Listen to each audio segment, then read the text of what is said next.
Well, good morning again, Lindsley Avenue. Good morning. It's good to see everyone today. It's good to have some visitors with us. We are glad you are here. Hope you'll come back whenever you have the opportunity. I've seen a sign on another church someplace that said, all of us were visitors at one time. And that's true. It was the first time I was here. It was the first time Phil was here. First time Matt.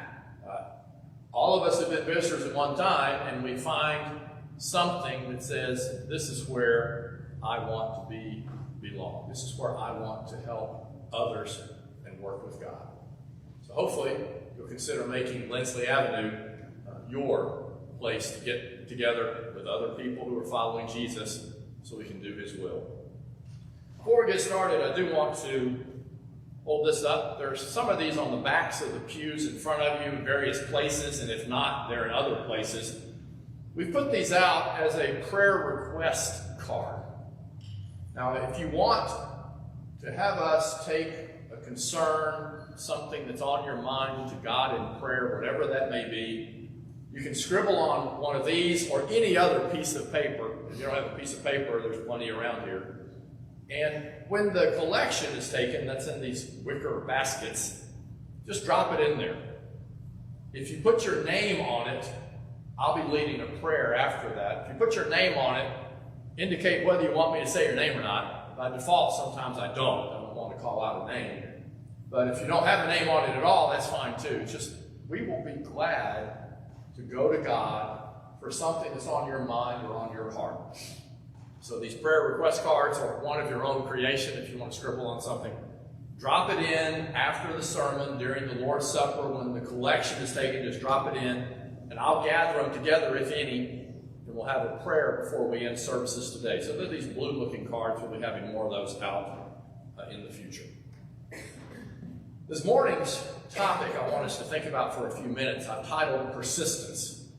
And as you can see, I could take this picture two ways. One of them is that flower has been very persistent in trying to grow, but also perhaps I might have been not very persistent in getting rid of this thing growing up through my asphalt. So persistence. Sometimes it takes more than once. It takes hanging in there. It takes repeated action in order to succeed. Persistence. And I think that's behind the basic point, behind the verses that we'll be reading here today, as Phil read before. So let's go back to Luke 18, 35 through 39. As Phil read, as he, Jesus, drew near to Jericho, a blind man was sitting by the roadside begging. People needed help 2,000 years ago the way many people need help today. And hearing a crowd going by, he, the blind man, inquired what this meant. And they told him, the blind man, Jesus of Nazareth is passing by. Now notice, he had to have known who Jesus was by his response that he makes. Because immediately he cried out, Jesus, son of David, have mercy on me.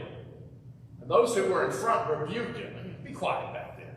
Why don't you go somewhere else? Quit bothering us all. Quit crying out, making such a ruckus. Telling him to be silent. But he cried out all the more, Son of David, have mercy on me. Did you notice cried is in that set of verses twice?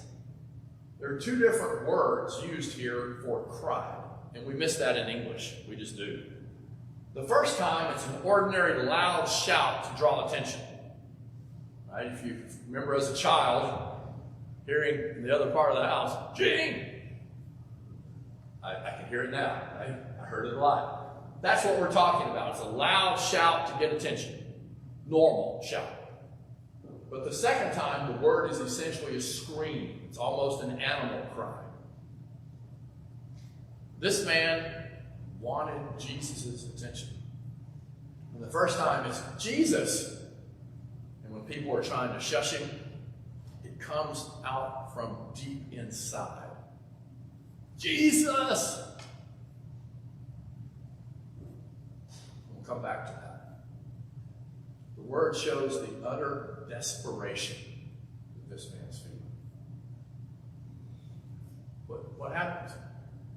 Jesus stopped and commanded him to be brought to him. Bring him up. Maybe there were too many people. Maybe Jesus couldn't fight through to go get to him. I always imagine in our 21st century, he's sitting on the curb.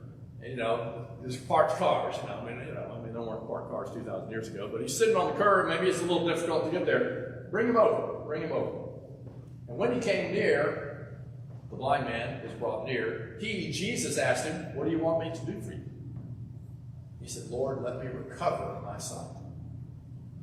Recover sight seems certainly to imply he used to be able to see, and now he can't. And blindness came about for many different reasons.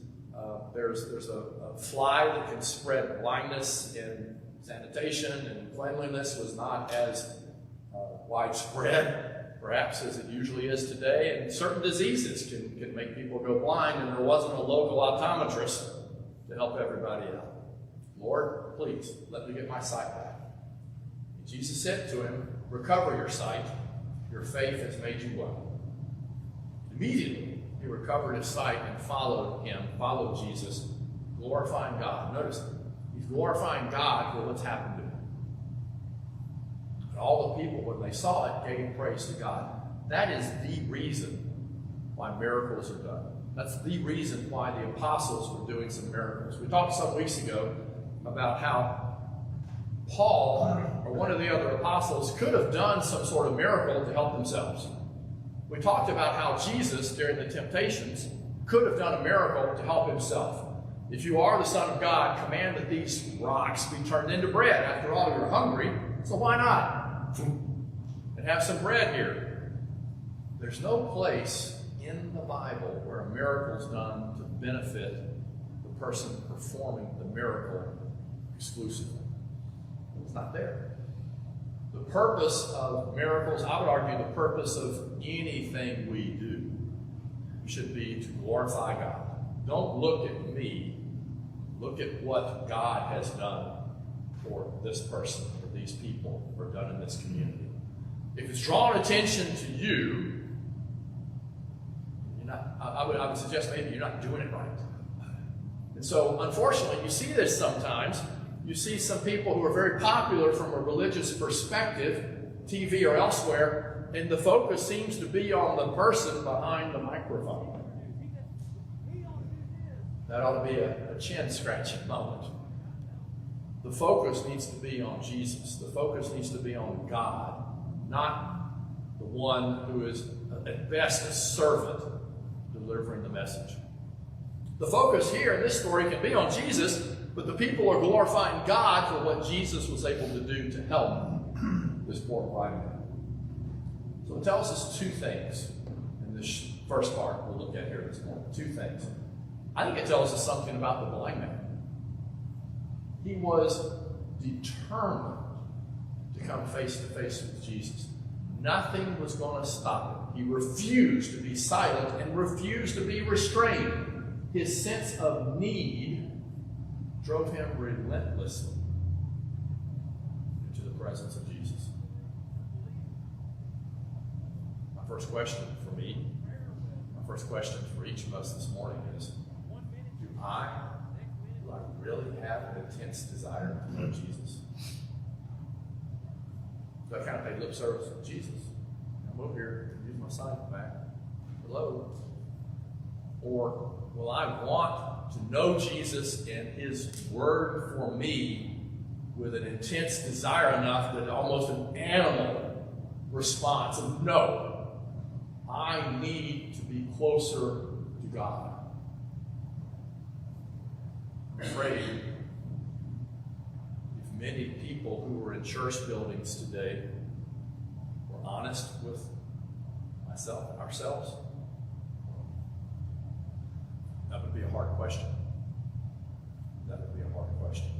Nothing's going to stop the blind man. He cries out twice. The second time is, no, I need Jesus to hear me because I need to talk with Jesus. Tells us something about Jesus as well.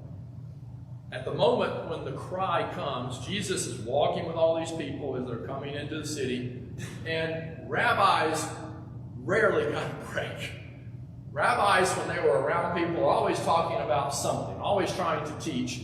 Jesus used parables a lot. What's he talking about here? I don't know. But they weren't talking about the latest chariot races, I don't suspect. There's something that's going on talking about people, but at the blind man's cry, he stops. Teaching is forgotten. For Jesus, it was always more important to act than to talk. Words always took second place to deeds or actions. Remember, if someone says, I know God, but hates his brother, he's a liar. Words are cheap. Words are easy. Words, at the same time, are important. That's why, hopefully, that's why I'm up here talking this morning. Words are important, but they serve no purpose at all if they don't drive me to some sort of action or change, and if they don't drive somebody doing something differently. Words by themselves are worthless. Jesus had a heart for people. Teaching maybe it's some big, huge theological thing, right? The most delicate argument Jesus ever makes, but yet when this blind man calls him, I'm out. What do you want me to do for you? We need to have a heart for people. And I'm so happy, so very, very happy that here at Lindsley Avenue, I believe that heart shows itself so many times. So many times. We need to be some sort of beacon, some sort of light that will shine and help others to make sure they don't forget the heart that ought to be focused on other people as well. Now, go back with me to the start of chapter 18. This is toward the end of Luke chapter 18. Go back with me to the start of chapter 18 for another passage. He told them a parable to the effect that they always to pray and not lose heart. We're already told the purpose of the parable.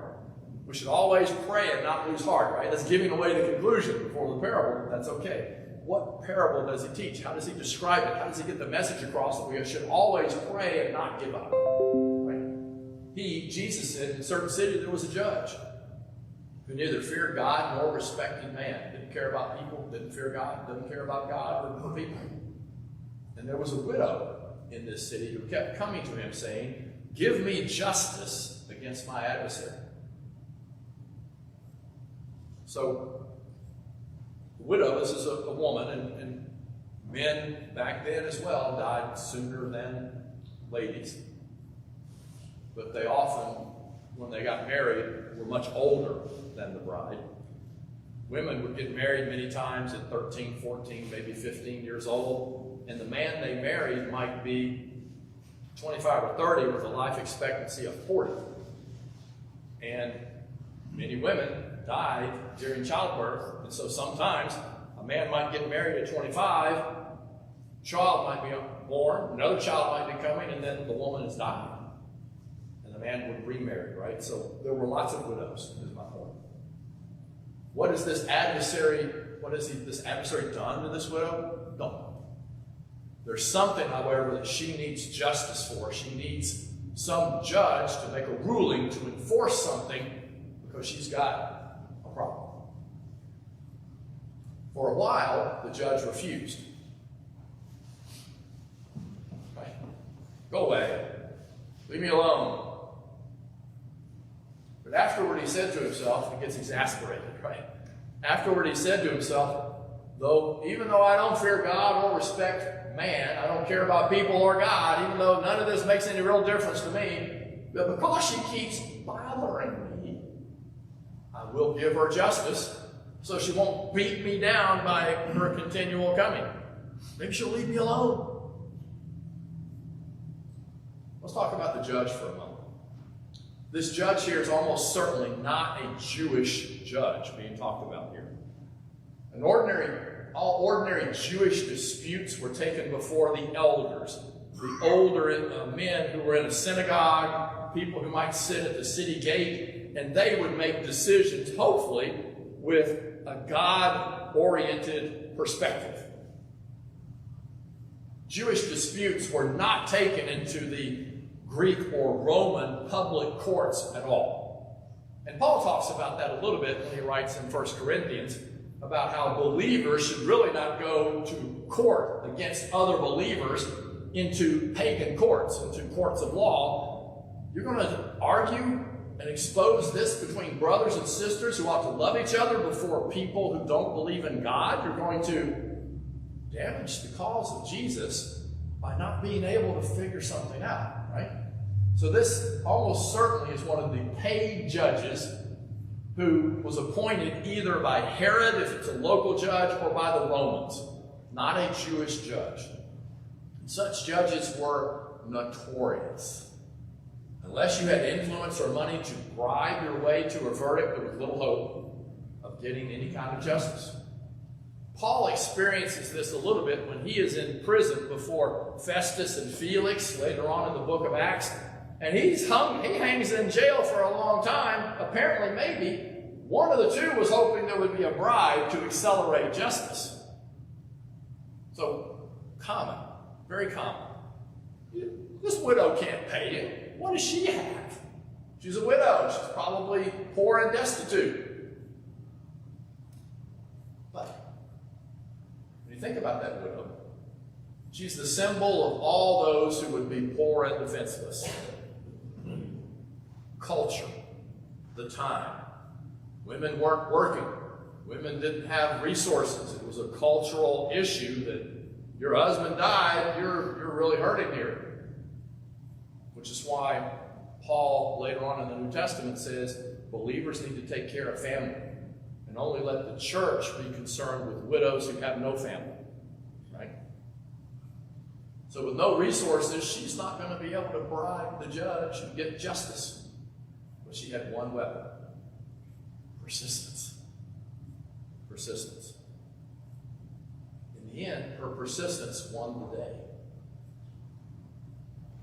The Lord said, hear what the unrighteous judge says.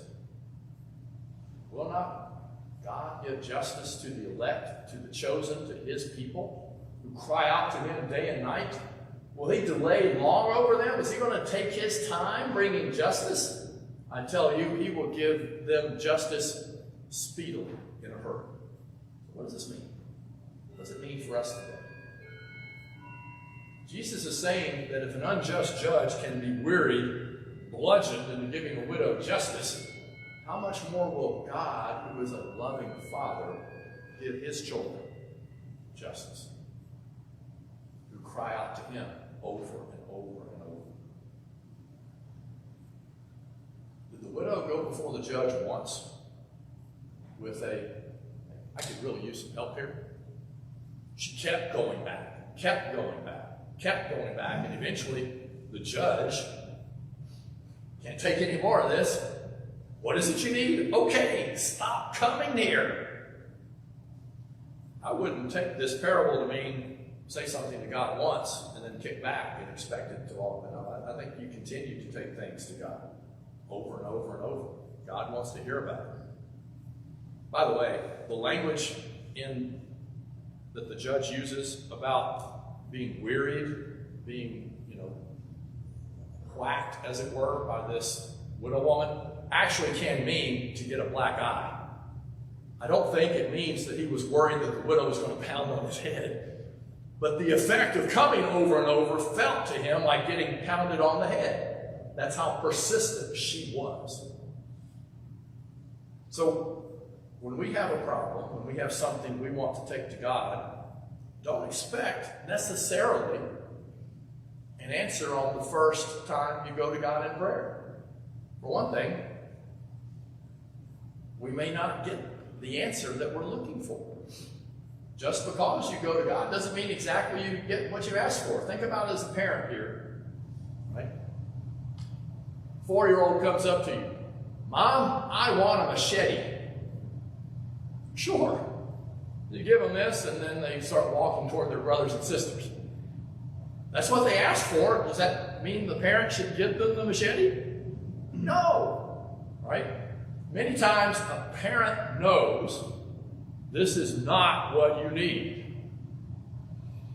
Be the same thing with God. God is not simply going to rubber stamp any request we make, because God knows a whole lot more than we do. I've used this illustration before. We are terribly short-sighted. We see right here, this would be useful tomorrow. That's what I want. And God's like, you just don't understand. If you got this tomorrow, look what would happen to you a month, a year from now. We don't know the future. We don't know the future. And as parents, many times some of the biggest mistakes we make, we give in when we shouldn't. Well, God's not going to give in when he shouldn't. So perhaps if I'm praying over and over and over, I'm not praying for what's really going to be helpful to me. I need to pray in faith. I need to pray with wisdom. Don't be praying to God, Lord, give me a machete. Even if you're thinking it's just going to be to chop carrots. Maybe you're actually asking for something that's not going to be helpful. Even so, continue to go to God. Take your prayers and your requests to God persistently. Persistently. Only God really knows what's good for us in the long run. He does. I barely know what's going to be good for me later this afternoon, much less 5, 10, 15 years from now. That's part of why we really walk by faith. We have our hope and trust in God. We pray, we pour our hearts out to God, but God is the one who knows what will be best for us with a much longer term view. Now look, I suspect if you thought back, there may have been times you thought you wanted something, and over time, you're like, wow, I'm so glad that didn't happen. You need to remember that when I'm asking for something in prayer, when I go to God and it doesn't seem like it's coming. Maybe that's a sign that I don't need it, that I'd be worse off if I got it. Only not God knows what's good for us in the long run. And that's why I think Jesus said, don't be discouraged. This prayer is important. Go to God. Always be asking yourself, am I really praying for what I need? So after we have offered our prayers to God, always have in your heart, I love when Phil talks about this, always have in your heart the finish to that perfect prayer, not my will, but thy will be done. If I'm praying out of line, if I'm really not praying with what's going to benefit me, it sure seems like it's what I want. But God, that's why I'm coming to you in prayer for this, but you know better than me. So if this is something you can grant to me, thank you, and please. But if this is going to be something that will be harmful to me, you know, Father, that's why I come to you in prayer. So my question for us this morning, am I persistent in seeking God, not only in prayer, but in my life? Or do I kind of stand like, Jesus, hey, I'm over here? Do you have that kind of intense reaction to where nothing is going to stop you from getting to know God more, better? Remember the blind man, the 2 different words for crying. He ended up getting what he needed because he just couldn't be held back, right? Do I feel that kind of need to have God in my life? Do I? That's really the question for you this morning. If there's something that we can help you with that will help you know God better, know what he wants from you, or if you want to come back to God, we're more than glad to pray with you and for you. If you want to become a member of God's family, we can do that today. Come home to him now as we stand and sing.